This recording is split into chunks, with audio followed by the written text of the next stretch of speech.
The Ring of Dame Thardween, Book 8. The Malvern wakes and decides many fates. Fear gripped the forest as they returned. Terror stole the breath from the air and brought the world to stillness. The rabbit feared to leave his warren. The insects scurried. Spiders sewed themselves away in the underside of branches. Leaves withered, all from a dread hand which does in every living thing dwell. The beast which turns men craven hunts not for pleasure, but in heed of the growl of a more fearsome beast, hunger and death. All living things fear, for they have learned they live in a cruel world of chance and violence. All men fear. In their hearts they feel it stir, and at the sound of its approach they flee, reduced, or else they are turned to beasts and claw over others in hopes that they shall see another dawn. But not all are bound to its call. Some do hear it and set themselves on watch for danger, prepared by its warning to conquer. Yet there comes an hour for all when fear warns of unassailable death, when death arrives and flight is folly. They left the forest for the company of Aethelwald's men, to continue flight from the wrath of the mad Teloch. Yet as the forest grew thin, they both felt mounting dread for some great horror nearing. He from the stillness of the winds, which brought not the sounds of action, not laughter, anger, singing, only a mournful whisper of wind through the leaves. And she felt in her very being that they walked towards some terrible dread, to ravens and blood. Emerging from the trees, they came to a place of death. The trees stained with blood, and the hafts of spears and arrows lay broken among the dead. Fire smoldered, tents trampled, pots held a meal never served. Aethelwald wept at the sight, and she behind him sang softly. It was in the dead of night that the hunters did discover the warband as they rested, long after their captain had left for the woods. Beneath the sight of a weak moon they struck as they made first discovery. But this was not slaughter, for by the word of Aethelwald guards were set, and alarm was raised swiftly. Up sprung those brave warriors of the good captain, and swiftly were they armed. The camp followers also, and though they had not thought of foes, thinking them far removed, Aeolish warriors they were true, and routed the vanguard with bitter iron, leaving 10 foes slain. The alarm raised, and camp set against their foe, they called for their captain to return to them, but he came not. So the warriors braced themselves for further violence. A second charge came, and upon 2 sides, their numbers far greater, but no single wave wears down a rock, and again they were repulsed. Thrice the number were slain. A cheer was lifted as the circle tightened, its barbs close together that none could pass them. Yet gazing into the shadows of the forest they found themselves surrounded as the number of their foes grew around them and the shadows lengthened. Wolves, when surrounded, remain dangerous, and these stood well armed. Again the wave poured from the darkness, the rushing cold iron glittering by firelight as the breaker returning to the shore, and the darkness which lingered in the trees followed after, its strength nearly washing away the forest. Yet though the battle waxed fierce, and the hunters placed terrible pressure against them, throwing their bodies against the shield wall to break them, or else using their fingers to rip away their safety, the wall did buckle, but would not break. And after long battle even those most covetous withdrew to the forest. Respite for both as they gazed at the many dead, and as the stags regained their strength they grew afraid, for they failed to understand why men would so recklessly waste their lives. What prize was worth so much death? In that same moment the hunters licked their wounds and prepared to charge anew, grateful that others had died and that they still lived to reach for their prize. As they readied themselves, they drank of the darkness which swirled in the air about them, and felt fire in their veins. A fourth time they charged, and again they were met by unchanged numbers. For the women within the shield wall took up the arms of the slain and joined in their defence. The slaughter was terrible as the wave broke on the bloody iron, and the wall tired. Thrice the hunters came nearly to breaking the circle. Thrice did they fail and were repulsed. Yet the final desperate victory of those warriors taught by Kellach cost them half their number, and the dead littered the dell, frozen in their final moments. It was then that the wearied warriors of Aethelwald understood that by no patience or strength could they outlast their assailants. Only by sallying could they break the siege and secure themselves in safety. Yet in this thought they found shame, for they would be abandoning their captain, and at his return he would not find his friends, but his foes, and be set upon. They cared not that he had left them. Such was their love for him that they could not imagine betraying him, caring only that he was not harmed on his return. The number of their enemies they knew not. A plan formed to save both themselves and their captain. At once charging the encirclement opposite of where they were first attacked, bellowing a battle cry of death, fury in their eyes, and wrath at their spear tips. So unexpected was their ferocity as they battled beyond the limits of mortal men, that they broke encirclement, driving all before them. Yet not free from harm were they, as other hunters came running to battle as the siege collapsed, and wheeling about the stags fought in a wide crescent while moving ever backwards. Long was this painful march, and many fell in defence of his battle brothers. Yet as the birds began to sing at the rumor of morning, the attack suddenly broke, and the hunters returned to the forest.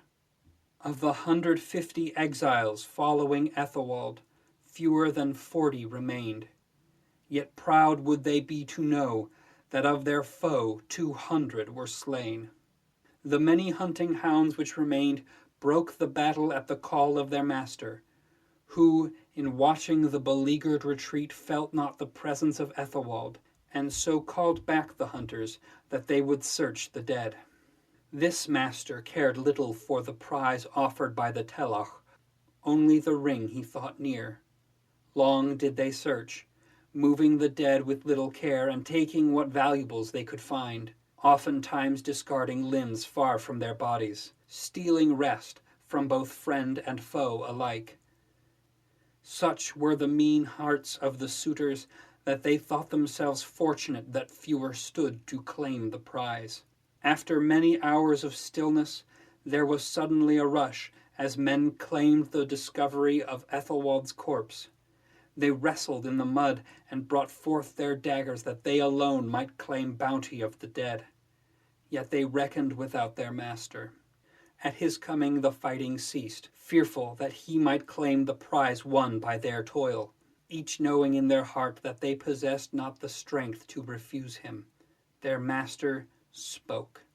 Little do I know of the famed Captain Aethelwald, yet I can know at first glance what fools cannot in days discover. The corpse which you murder your fellows over will bring you no boon, for he is not Aethelwald. I see clearly in his face that he has never commanded men, nor indeed his own will. The man you seek in guise must remain with his warband, and as our hours of searching have misled us, he has grown more distant. He would be in my hands this hour, had not you grown cowardly and let him escape from your grasp. Come now, that we might catch him before he can vanish from all pursuit.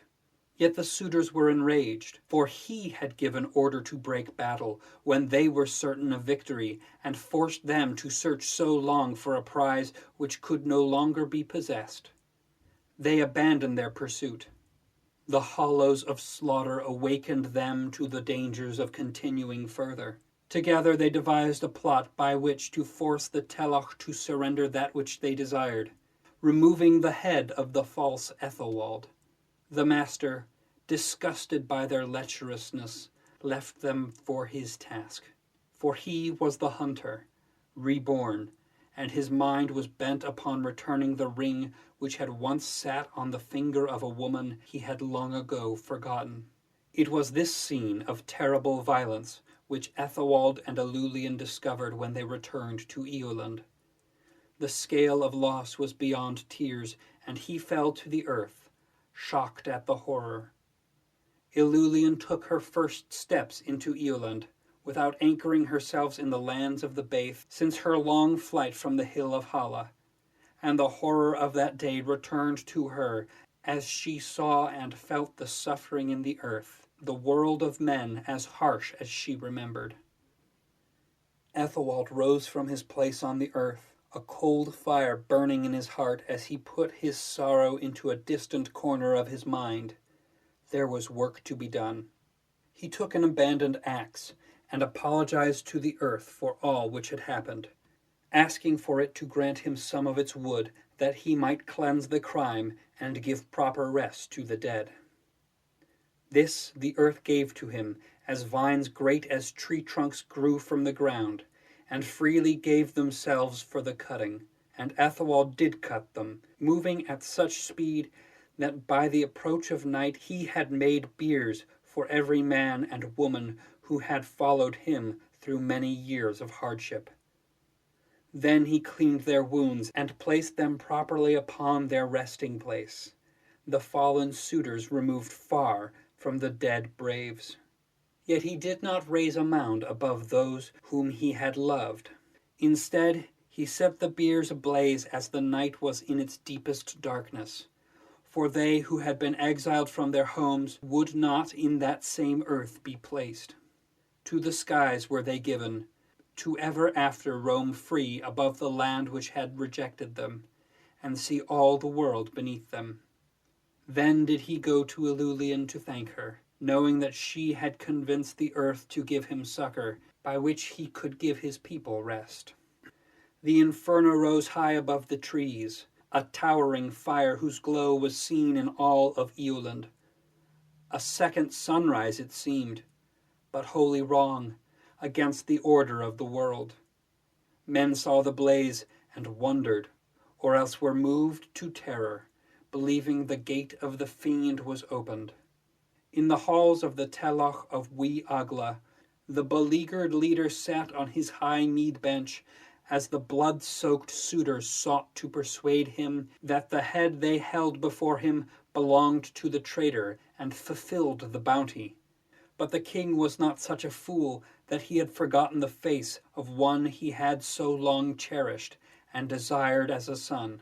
Gazing at the false head, he had much cause for remorse, thinking that Orhan had perished unrecognized on the field.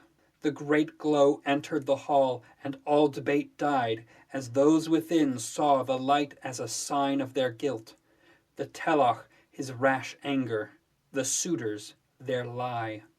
As they gazed in fear at the glow of the wrong-rising sun, the wise man Finafer, who aided the Telach, pronounced the doom of his house. Telach, victor of many wars great and little, by wrong actions I see you have created a vast spirit of vengeance, who will come to tear down these walls and work terrors among your people. No man who stands in this hall can be named innocent, a black mark placed on our souls. If there be that which you love above other things, send it from this hall now, and prepare your warriors for battle. On the shores of Eoland, their long ships stored and supplies prepared, a vast, unconquerable host of heathen Daona warriors, 500 in number, prepared to revenge themselves upon the Eolish for the deaths of their many captains, and the fool Tordagian. Sharp their axes, and well supplied were they, led by a young and hale captain, Svoren Blackfingers, whose uncle had perished by the hand of Kelach. As they prepared to leave for their raiding, a wonder occurred before them. Through the forest which lay beyond the beach came light pouring, and as they gazed at the forest and the light, the sky turned orange. Some men threw themselves to the earth, thinking the light to belong to their dark gods, as others prepared to battle with a dragon and win themselves praise. Svoren Blackfingers did neither, for he believed the light to be a good omen, and he rallied his men thusly. Warriors brave, fear not the light nor the darkness, for you have seen both before. You have seen the day and the shadows it casts. You have sailed moonless seas and lost neither your way nor your sanity. Why do you now so fear that which lies beyond the woods? I am eager to discover that boon which lies there, for I am made to remember by my faith in our gods those rare gifts they give to us. By their fortune alone are we given this sign, just as we set forth to conquer these weak peoples. Come now, or else be forever branded cowards and turncoats. Let us discover what is waiting for us beyond them. It is sure to bring us wealth. The stars stood in their celestial kingdoms, and the monk Gregory watched them in awe from the darkness of the peak of the sea mountain Scarmeline, giving his thanks to the good God for that simple miracle, when his view was interrupted, for the sky was no longer dark. Surprised at the sudden light, for the learned man knew the sunrise was hours distant, he turned to view this source, and from his sea point spied the flame. Knowing the flame to be a sign of some great evil, he offered a prayer. O good God, the only which is great and good, hear now this prayer from one small part of your endless creation. For I see far distant signs of pain and suffering in your creation, and ask you to ease it. I have walked among the people of this forgotten island, and I know them to be good, for they love and mourn more than even those who live on the continent. They are a simple people, who let their feelings rule them, but are ever moved to love. That place where the fire does leap from is where I stood when I last stood upon Eoland, and I fear sorrows of the good people I met there. I beg of you to save those there from their pains, even if they are deserving of the suffering which they carry. Amen. In wide plains of Eoland, the hunter followed after the remaining stags, thinking that Aethelwald was with them, and though they had many hours to escape him while he searched the dead for the ring, by the dark power which lived on in his blood, he soon found the tracks they left in their flight. He discovered them in their fording of the Aglach Ulmo, battered and bleeding, but they saw him not, for he had cloaked himself in darkness, a darkness which clung ever more tightly to him. For it was by the labor of the cursed heart he was returned to the lands of the living, though he was something less. And when all the world was quieted, at the edges of his hearing came phantom voices, their owners unknown. Moving as a shadow beneath moonlight, through the grasses, he went to strike the helpless. Yet before he could, the sky turned early, and night was dispelled, as behind him a great wound was opened in the sky. The hunter turned, and quickly perceived the cause and magnitude of his folly. Knowing the ring to be at the Inferno, he resolved to never again lose it, and in his haste he abandoned himself to the darkness, surrendering his human form to that demon, which left there with him in its folds. As the embers died, the true sun rose, dispelling night with such power that no effort of man could ever match. Dawn found Aethelwald and Ilulean alone in the ash-covered clearing.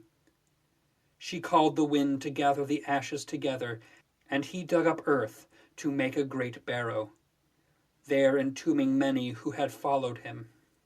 His work complete, he watched as grass and flowers grew swiftly on the barrow at her direction. Only then did he weep.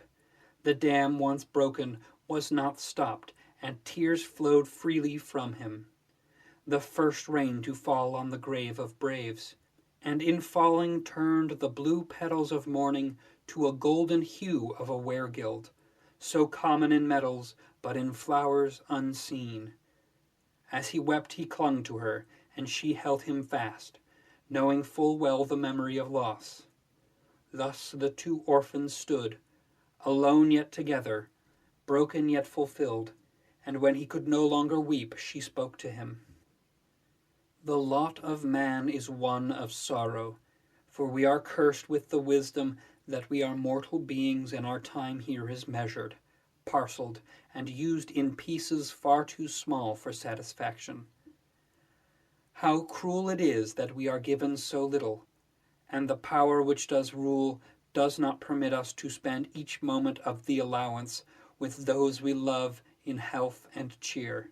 It is an injustice that you should be made to lose so much so quickly, your foster father and foster family, and that I should come into your life in moments of such tragedy.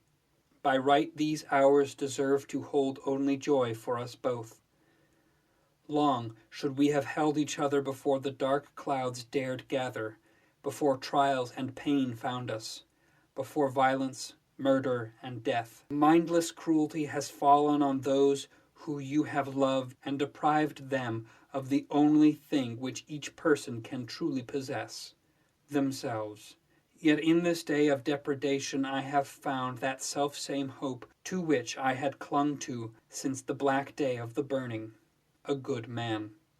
For just as Kellogg took me from the falling timbers of the Hall of Hala, holding true his iron oaths as others died in terror, so too have you acted today in properly honoring those who followed you, walked beside you, fed you, fought for you, guarded you, admired you, learned from you. Many men have died, yet none died alone, unloved or unhonored. You have proven yourself a good man, and all your fathers gaze upon you proudly as righteous and just. All your mothers gaze upon you lovingly as honest and kind. Weep when their memory comes to you. Weep when you feel alone. Weep, but do not give to despair, for despair holds that you shall never know love again, and our parcelled time together is too short for you to forget the feeling of love. As she spoke, Aethelwald fell to his knees and listened, her words a comfort, and when she ended he gave reply, a voice broken by sorrow in beginning, but which grew steadily more assured as it went. You are truly the daughter of that great king, Ilulean Finnewan, heir of Malach. Something strange does dwell in your blood, as though that line was created by some great power to safeguard and comfort the Eolish race. His peace, once given to all who lived in this land, lives on in you, a gift so kindly given to the meanest still walking the earth. No words, by no other spoken, could have given me comfort in this hour. Not by the father of men, Eol, not by the wisest, Math, not by the strongest, Mathred, not by the most just, Malach. For this I do freely make my vow. I pledge my sword and the meager life before you to forever serve and safeguard you. You are truly the daughter of a great mother, Ilulean, hind of Hala, child of Neola fair. Well do you understand troubled hearts and minds, holding them fast as an anchor does the ship on the waves, though they might desire to break free and lose themselves against the rocks.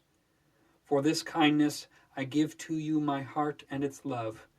If ever you should have need of it, take it without hesitation. You are truly the daughter of a great people, Ilulean Baithseer, daughter of the mighty Wheelite Esau, and through that blood are you made a true Telach of the Eolish, your place above all mortal men. For this I give to you that which has ever been yours, which has only brought to me sorrows, for I am unworthy to wield it or even to carry it with me. It did belong to your father, and was made for his own, and since the burning it has been held by a great number of persons, bringing each to ruin for violating the oaths which Ilulean swore together, that ever we would hold sacred the purpose of Malach, his line, his tella, his ring, and all which sought to claim them would be betrayed by their treachery. This boon, of all gifts best given, I return to you." As he knelt before the daughter of light, he held forth the ring of good fortune, named the ring of Dane Thardwine, eager for her to take it. But she wrapped her hands around his and closed them, that the ring remained in his palm, and she spoke, "Keep this boon, for you shall have need of its power and fortune a while longer. Thrice was this ring cursed, once by Kellach mighty, once by the wise man of Aethelwald, once by my father, Malach king. Thrice was it said that only the blood of Malach could wield it without fear. Quick is the curse when acting against the wicked. Eager it moves toward their destruction. But the good it does not betray, not for many years. Return not this gift to me, not yet, as I am safeguarded by the Baith power and teaching that lives in my blood. But you have mortal weapons, wood and iron, though mastered by many years in tutelage to the great warriors of the age. Fickle fortune fights ferociously for you. Do not abandon her quite yet, for I foretell that this day shall be a spear day, a sword day, a day of trial before we earn our right to quiet days of peace together.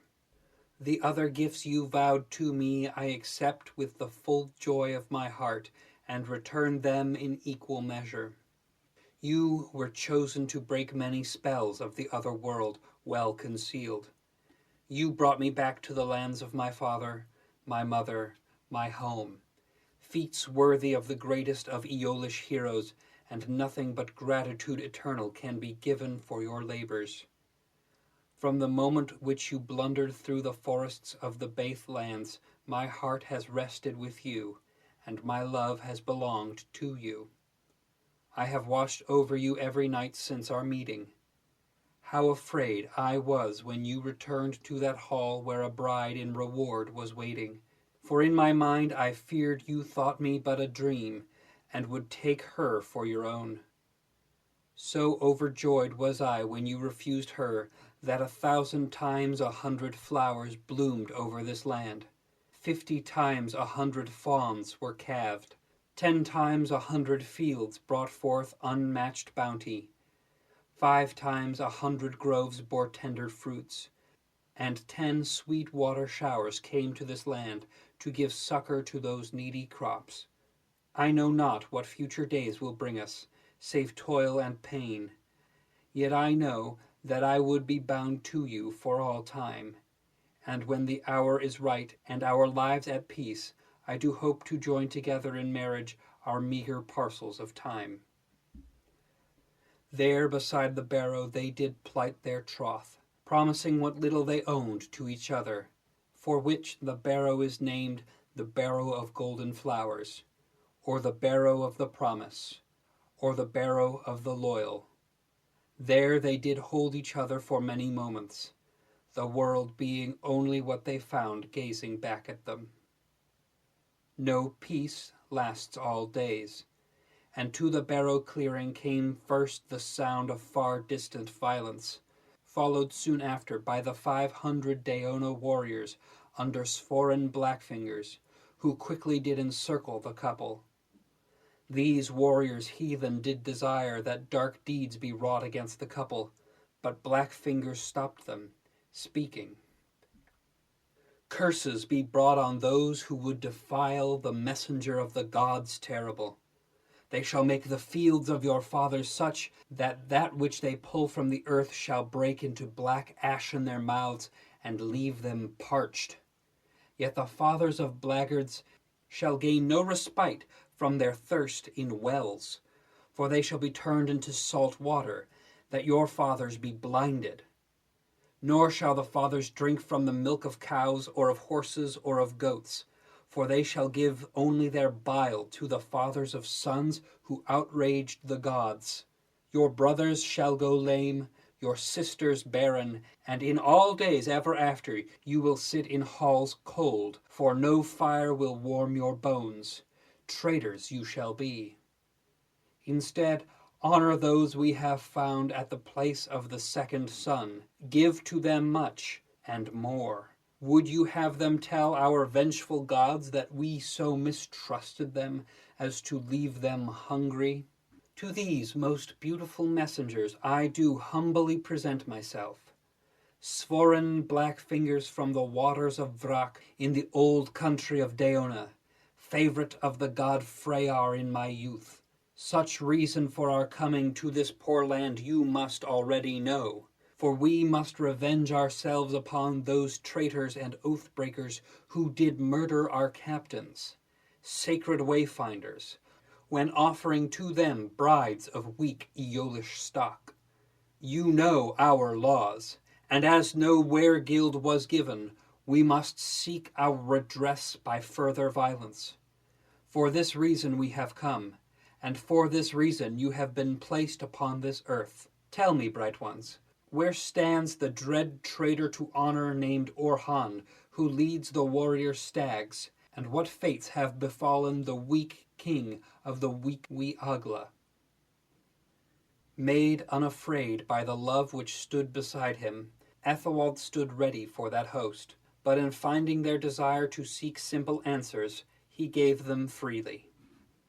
Hail, Svoren Blackfingers, most beloved by Freyar still, for bountiful are your treasure ships which do return to the old country of Deona. The wild captain of the Aeolish band lies dead, murdered by the very master he long had served. After treacherously bringing many to their death, this blackguard returned to the great mead hall of the Telach of the wee Agla.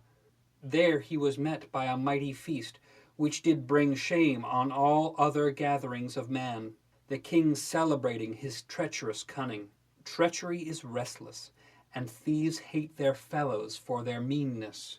And so that king, who had long relied on the dread sword of Orhan, did plan his ruin by offering his eldest daughter, a prize which he would in his heart give to no man who now walks the earth, enticing the captain to come to his trap.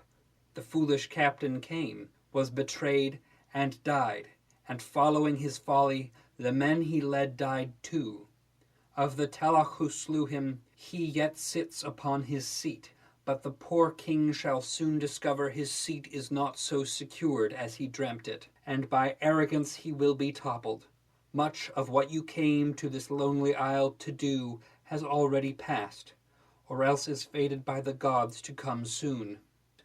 Svoren listened close, marking well the fates of those he hated, and when the bright messenger gave the tidings, the far-sailing captain spoke once more. Well placed was my faith in the dark gods of our people. Word of the death of oath-breakers is good to all ears. Much would I have given to break that captain myself, but pleased am I to learn that treachery has befallen traitors.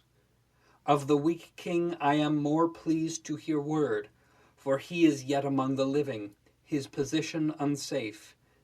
There will be glory in bringing the ever-swift wings of ruin upon him. We faithful warriors of Deona thank you, messengers of our cruel gods, and will give much to their altars at our return to the old country. The warriors laid down many pieces of gold in tribute. Svoren Blackfingers gave an arm ring fashioned as a sea dragon, and gave them wide berth as they left that place behind, marching towards the sun and into the heart of wee Agla lands. Yet this brought no comfort to Aethelwald and Ilulean, who feared their wild thirst for battle. He spoke to her. Love of the light and light of all love. Today is indeed fated a blood day. In telling these warriors what little I could, while seeking to dissuade them from their course, I told them that which they desired to learn, and many will suffer for it. I must keep the ring of your father for a while longer, its power necessary for the hardships which lie ahead. Give me your blessing, that victory will be given to me. She smiled as she held him, quickly giving her blessing. Blessed are you, brave warrior remembered, by the mountains and waters, by the trees and grasses, by beast and baith. Save by your arm those in need of saving. Do not give yourself to hatefulness or battle lust, but come safely to another dawn. I will watch over you wherever you go, keeping from you the rage of the curse which moves about you. Go, and with the sun rise to glory. Swiftly he followed the Daona warband, though unsure of how he would turn them.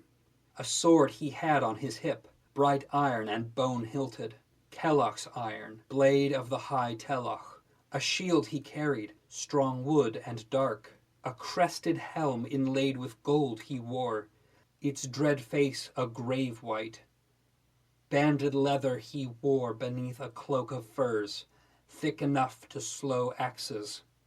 The ring of Dame Thardwine on his finger, and the Daona arm ring of the sea dragon he wore, the shining heart and the ruby-eyed beast.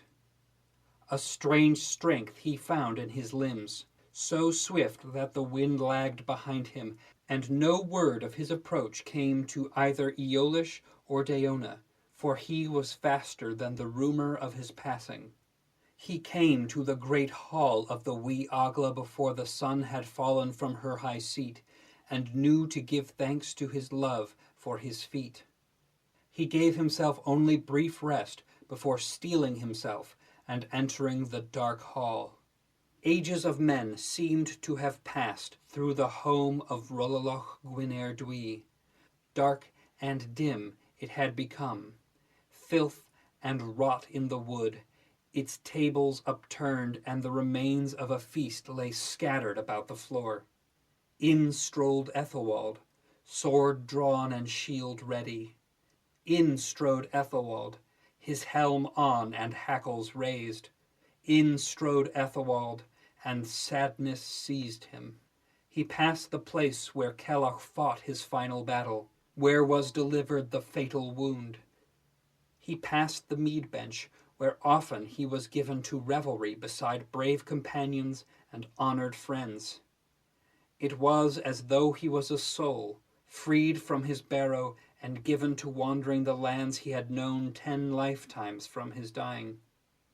A noise in distant halls echoed through the mournful grave, and Aethelwald ran quickly to it, to discover what wrathful spirit had laid low so mighty a house.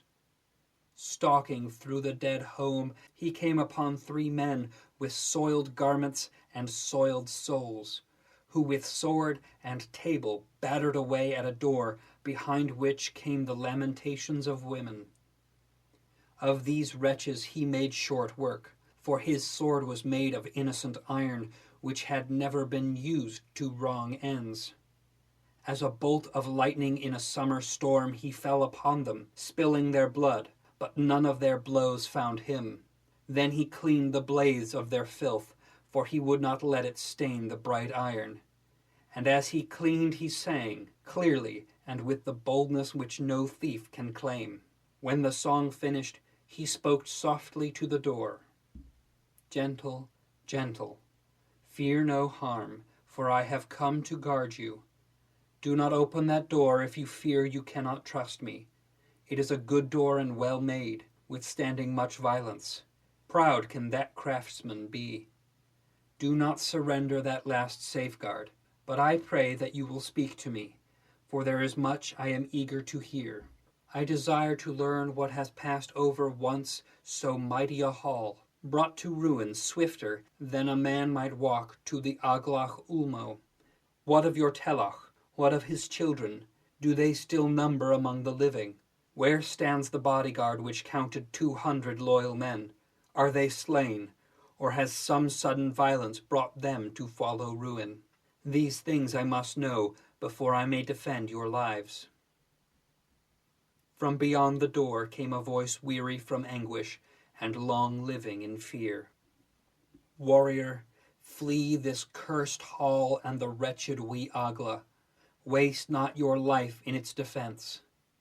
A god of vengeance has passed over us and left ruin in his wake, penance for a crime we do not know. But you have slain men more vile than any Aeolish who walk the earth in ages past, and for this I will tell you what you wish." As the sun began to fall, the shadows lengthening, the Teloch's house heard the coming of a band far off. Raucous and in good cheer they came. In the van, where the lyres came loudly and music joyful was made, walked proud men, and at their head marched one with a long spear held high, 12 rella in length, atop which was a severed head.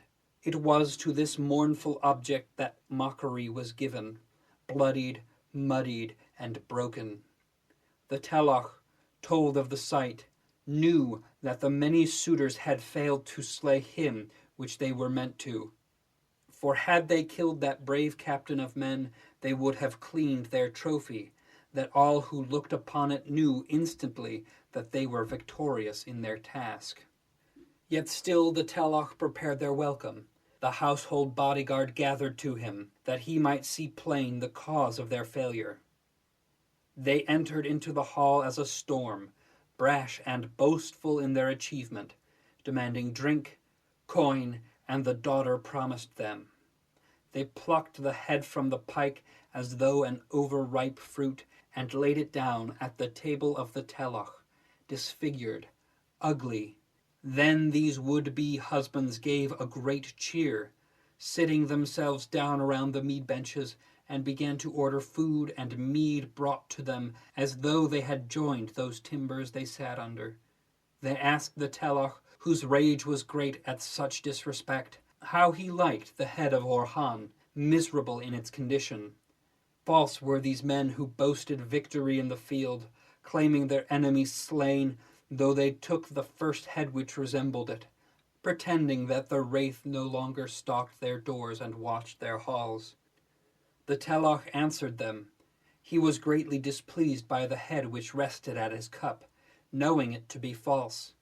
He raised his mead, pouring it over the head, washing away the blood and filth. The face of the man was revealed, older than the famed youth of the captain. This head he held before the hall, and he demanded of them explanation for such deceit. For they had each sat on the mead benches after some victory of Orhan's, as he was held above other men. In these feasts he was sat at the right hand of the Telach. Well did the Telach know his face. The suitors replied that it was indeed the head of Orhan. So brazen their lie that they had no choice but to defend it. Even as the lie lay exposed as the fields beneath the noon sun, claiming that when they cut the head free it aged 10 years, as though some spell laid there to aid his trickery. At this the Telach scoffed, asking them why they thought him so foolish as to believe such things, when the wise men who served him kept careful watch over all who entered his hall, that those who entered in secrecy and guise would be discovered. In such manner they argued until the sun fell from the sky and the stars rose and were wearied. The mead was drunk and no food remained in the larder. But these ungracious guests continued to demand the prize for work left unfinished.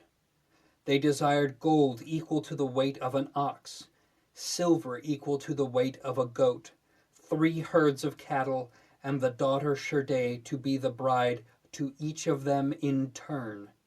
Villains! The debates were reaching no conclusion when the night sky was opened in a great wound, bright as the dawning sun but rising from the west, and all speaking ended as men gazed in fear. Some quailed, thinking there roamed a dragon, devouring. Others believed that the gates of the fiend were opened before them, and he would soon stalk the earth to seize them. Still others saw it for what it was, a dread doom to thieves and poor Telochs. The wise man who frequently gave his wisdom to our Teloch named this doom shortly before his cowardice was revealed, and he fled us. Wailing suitors, knowing themselves to be censored by God, gave their final desperate argument for reward. They called the Teloch a fool for permitting a snake into his home, made of the selfsame blood which once humiliated the wee Agla, revealing the true name of Orhan to be Aethelwald, son of the Hawk. Here the Teloch fell to his seat, knowing this to be the only truth the suitors had uttered. Ruin had come, final and unmerciful. The Teloch gave one final refusal, feeble and weak. The suitors sprang to arms, overturning the tables of their host and scattering his offerings. They quickly fell into battle. Many of the household guard fled. Few fought against the thieves, some joining them. The Teloch, stronger in arms than any thief, for in his youth he was a warrior, slew many, but was wounded. The loyal guard moved him to the chambers of his daughters, holding the hall as it was barricaded. Valiant their stand. The suitors were victorious, but still the daughter Sherde was beyond their reach, and no axe nor sword could break down the door. Now they have gone to form a battering ram to break this last refuge from its hinges, and their prize will finally be theirs to humiliate. Of the Teloch, he lies here in this room dying, his shade prepared to leave him. He grows paler with each passing moment, yet he still lingers. Here dwell his daughters and his wife in their final hour, for should the door be broken, we will with daggers end our lives before enduring these humiliations. Here dwell the final 5 warriors of the bodyguard, loyal to the last. See, brave voice through the door, there is little to avenge. Flee, and do not waste your life-saving hours. Aethelwald listened in growing horror at the fall of the Teloch and the sad fate which awaited his daughters, then spoke in comforting tone to those behind the door. Pity. This is what I give you, wounded lions waiting on hunters' approach. Damned be the hearts of men if this moment comes to any of his number. I give you my pity, and wish with all my heart that such pains never visited you, as I wish that you had not brought pain to others. Rare is the moment when man can see clearly his brother beside him and understand the life that beats in his breast. So frequently does he look over this. Now I see you for who you are in this fatal hour. He rose without further utterance and returned down deserted halls until he stood upon the threshold in the self-same place where Kelloch received his wound, gathering those spears which he found, and there waited, not for long. The felling of trees, saws and axes, shouts and threats, the suitors came from the woods beyond, some in hides, some in tunics, some in mail and banded leather, some with swords, some with axes, some with spears. Between them carried 3 well-made rams. To the steps of the hall they came before they spied him that would bar them. Clear strength rolling off him as a cold wind, which they felt not, for they were fools. They laughed at the lone figure set against them, for they numbered 90 men, and some well seasoned in war. Jeering and sneering they taunted him. And he spoke, quiet and clear, that each suitor heard him as though he stood next to them, even when they loudly mocked him. Never has such ilk walked the land in such spirits, exalting the rapine they would bring to pass, cowards and thieves and filth. You can no longer enter this place, for I am set against you, a spirit of wrath and quick-formed malice, so soon to fall upon you. Fools you are, alone and together, for not fleeing far as your feet would take you soon as you marked my sign. Yea, that sign was mine, a beacon of vengeance to mark my birth, blood and ash and iron, the sign, a vow made plain, a doom which cannot mean anything to oath-breakers and cheats, a pact with the highest heavens that none of you shall live, but die by my hand. Malevolent were your actions, malformed were those left in your wake, unhonored, unhallowed, their malignant blood festered black in the earth, malcontented, calling forth those forms which dwell on the edge of vision, reason, and sanity. And they by prodigious skill shaped that will and want into the maleficent revenging spirit, malice brought together by the earth, irresistible in its might. Malvern I name myself, dread spirit and protector. You are many, I am one, yet I am strong and you are weak. I am loved and you are ghosts. Today is a blood day, let it begin. He did not wait on cowards, taking the long spears he had gathered and throwing them as darts. Each struck true and with great force that no armor could resist. 10 he threw and 10 he slew. Then he readied his sword to the slaughter, and so hard did he drive that no man could stand against him, quickly felling 5. The ram dropped, iron flashed, about him clashed the scene, but in their number they could not touch him, their dead numbering 19. The bone-hilted sword was made for war, dashing and darting it slew 3 more. They pressed to pass him, to commit outrages beyond the gate, but none could fool him. Lithe warrior of the wind took a further 8. A third of their number slain in no more than a moment left the suitors in awe, and they began to believe that the warrior was truly a spirit made flesh, nature's will done, a storm set free over the plains, lightning in the mountains, rock-breaking waters, fire, wrath, and rage contained in one. The blood-soaked Malvern upon the steps unconquered seemed to grow double in size, stepping over the dead without notice, the bone-hilted sword gleaming. The suitors fell away, retreating from the steps as he held firm that none could pass him. Men so accustomed to taking from the weak, whose only true battle was covered in dark mists clouding memory, were shocked by the slaughter one man made. Yet they still had desires, and were no longer unaware of his skill. In one body they charged him, the weight of their advance forcing him backwards, step by step as they stumbled over bodies, ever striking at him, reaching to pin him or else trip him. Yet no weapon would harm him, no hand could touch him, no mark was made on his armor, for he was loved. As they came against him he struck them, his shield high and sword flashing, blood flowing freely down the steps, but not a drop of his own. Clean his blade cut, reckoning nothing of armor or bone, it swung. Such was the wrath which dwelled in him. He was forced backwards until he stood at the threshold, and there he stood against them battling. The men against him broke, as their wave wasted its strength to reach so high upon the beach, but with neither will nor power to stay there, receded.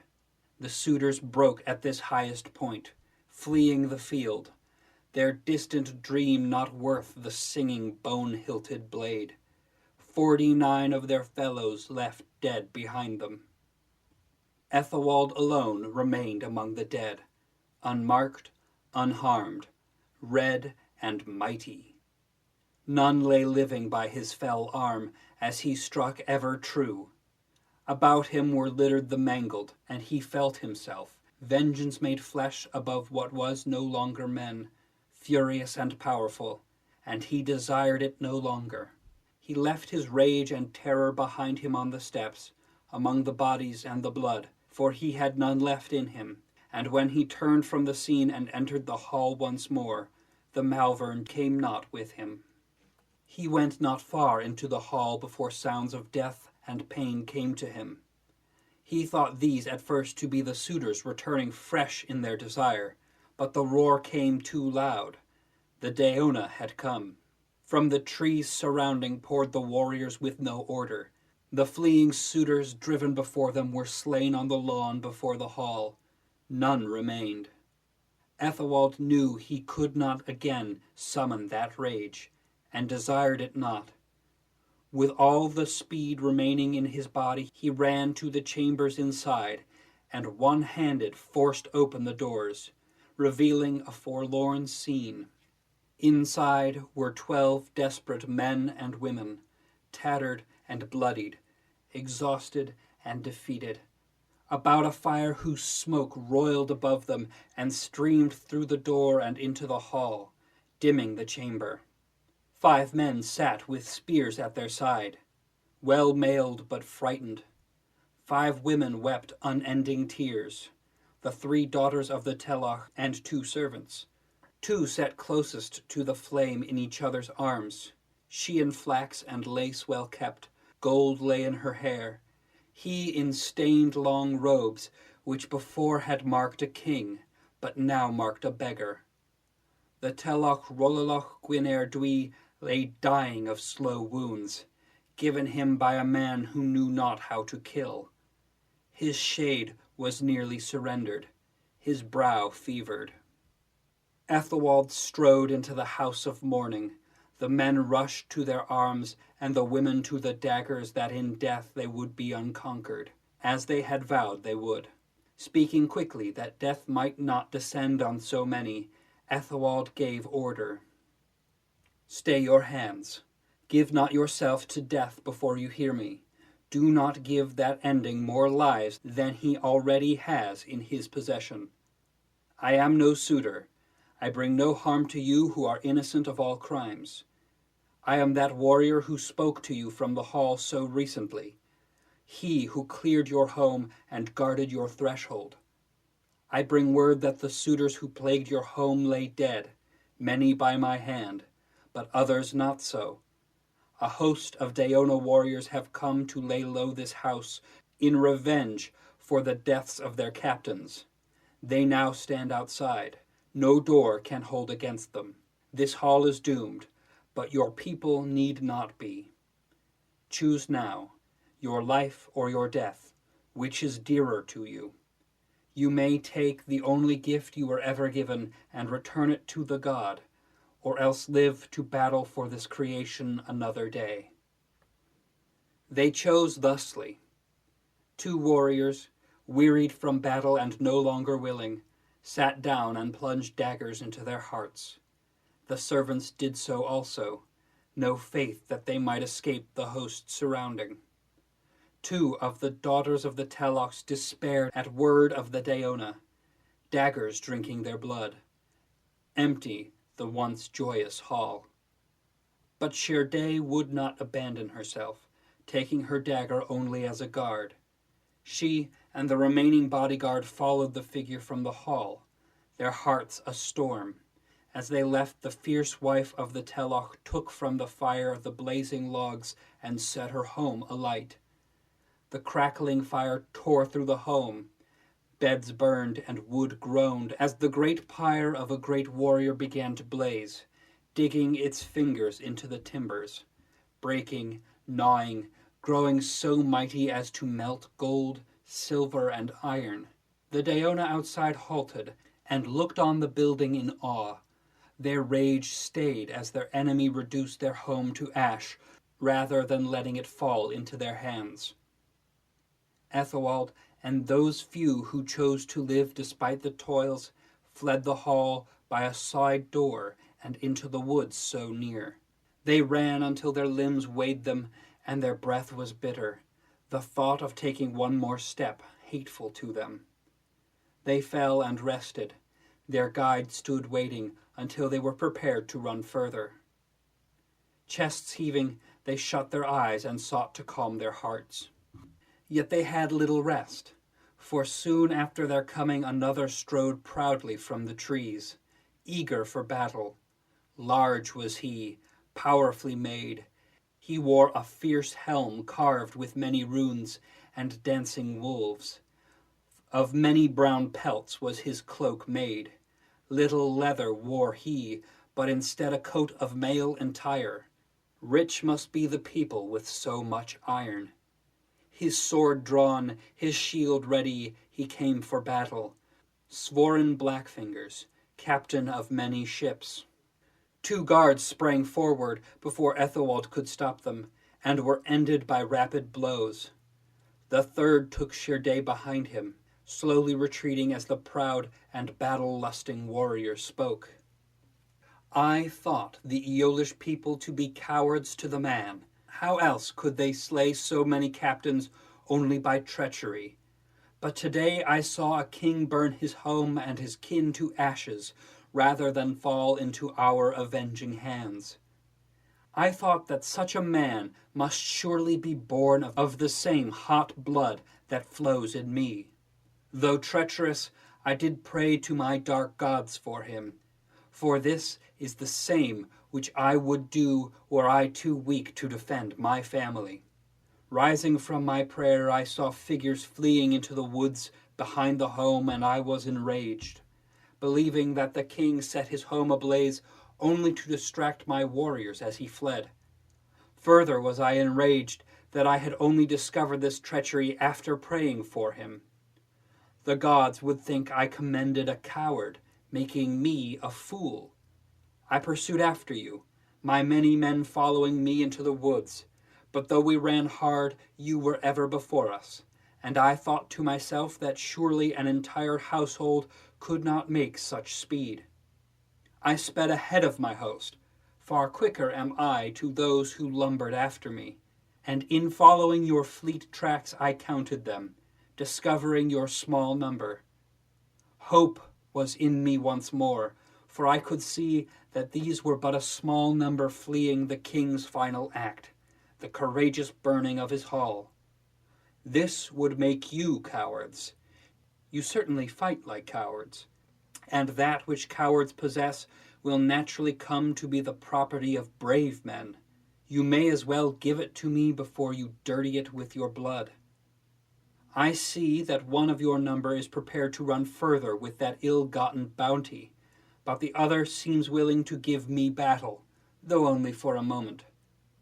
Your armor is stained with blood, but no mark is made on it. No warrior can you be, coward. Are you a butcher, wearing that armor to guard yourself from pigs and cattle? If only there was a single warrior in this land to give me battle, then would I be contented. Aethelwald laughed softly, much enjoying the warrior's boasting that he returned it to him. Far sailing captain, he stands before you. I was sired by the hawk, taught manly arms by the old bear, learned of warfare from the river otter, given secrets of speech by the sweet song sparrow. I am loved by the valleys, streams, hills, forests, and mountains. I will not die beneath the sun, and I will not die beneath the moon. I do not wish to kill you, but I will not permit you to harm those who live under my protection. Whatever vengeance you hold may rest peacefully after this day. The Telach who you hated is dead, his home in ruins. Let it end there. Carry this burden no further. Yet if your desire be blood, know that I am a perfect host, willing to oblige. My blade is sharp and my eyes sharper. The Daona warrior grew eager at the speaking, and when it ended he gave a great cheer, readied his blade, and spoke. A fascinating tale. I wonder how much of it is truth. I have killed men and animals, Be glad that you shall be the first man I slay who was raised by animals. As for valleys, streams, hills, forests, and mountains, I shall make them weep. Neither the sun nor moon shall mark your death beneath these leaves. Your sharp eyes will only mark clearly your death. With the last word his, Svoren began their duel, walking up to Aethelwald slowly, and with the same motion he used to slay those two guards, he struck, but his sword drew no blood. Skillfully did the Aeolish warrior use his shield. Svoren stepped back, puzzled, for never before had Aeolish stopped his blows. This gave him hope of a true battle. Rushing in, he tested his foe, aiming his strikes high and low, left and right. Though he struck as a coiled viper, sudden and mighty, none found their mark. Well did his opponent defend himself. Faster than the striking sword did the shield move, and Svoren wondered at the speed of his opponent's sword. Twice he fell upon his foe, his blows falling quickly, but only striking the shield. He circled, jabbed, and looked for an opening as again and again his skill was matched. And as he circled he looked over his opponent, noting that the stain came from many places. His muscles swift, and his eyes did not lose sight of the blade. Further did his eyes wander, to the bone-hilted sword which had not moved, but clearly knew violence. The well-banded leather which told only of victory. But then his gaze fell upon the arm which wielded the sword, to the glinting gold that lingered there. The dancing heart there played, but also the sea-dragon coiled itself about his arm, its gem eyes watching, and Svoren knew it as that which he had given to his divine messengers. The sight of this upon his opponent's arm sent him reeling, his mind racing to understand how it was that this was set against him. First, he imagined that the cruel Aeolish slew the two perfect messengers, then racing across the land with his stolen goods to celebrate in the treacherous king's home. But this he thought impossible, for no man had that speed. The other thought he dared not believe, that this warrior was that messenger who was given him by his cruel gods, who by their power could melt away the miles between, moving with more vigor than the winds. Yet he could not fathom why those fickle gods, to which he pledged himself, would set themselves against him, or why this messenger guarded the Aeolish and not the Daona who worshipped their darkness. The more he battled, the more he knew his foe to be the same divine sign which he saw in the morning light, for no man born beneath the sun could resist his might so long. As his mind raced, his feet stumbled, and a broken warrior fell to the earth. His foe walked slowly to him, his footsteps ringing in Svoren's ears, until he stood above him. Swiftly he took Svoren's sword, his shield, and his helm, leaving him defenseless. Then the victorious warrior spoke. "This was a bloody day as I had feared, but here at its end I am given a choice of further death or a single mercy. A mercy given to a foul man who has spent his life in violence and rapine, who has brought only pain to this land. A life given to terrible vice is mine to spare. Many others better deserved it, many who I have walked with. To them I would have given this gift instead of the fate they were born to. Is this the only mercy I have right to give? Is he the only man I can spare? Little time do I have to make this choice, for soon his army of reavers will discover us. Very well, I have bested you in war. I have taken from you those things which gave you power over other men, and I will keep them. Yet your life is your own. I will not take it from you. I could not bear its weight on me. Go, and tell your host whatever lie you need to keep their loyalty. Tell them that I was an Aeolish wood spirit that tricked you, or else that I am the self-same magic which lured your chiefs to their deaths on that wooded isle. You and I know the truth of our battle, how I beat you without a stroke of my sword. Go, and may you not forget this mercy for many years." The Aeolish warrior vanished into the forest, the guard and daughter with him, leaving behind a fearful man, a broken man, a godless man. End. Book 8. The Ring of Dame Thardwine was written and performed by Michael Frutig. If you have enjoyed this episode, please consider supporting the project on Patreon. Supporters get text files of each chapter, as well as access to Q&A posts, other writing projects, such as flash fiction and chapters of other works. Go to patreon.com/michaelfrutig for more. patreon.com/MICHAELFRUTIG. Thank you.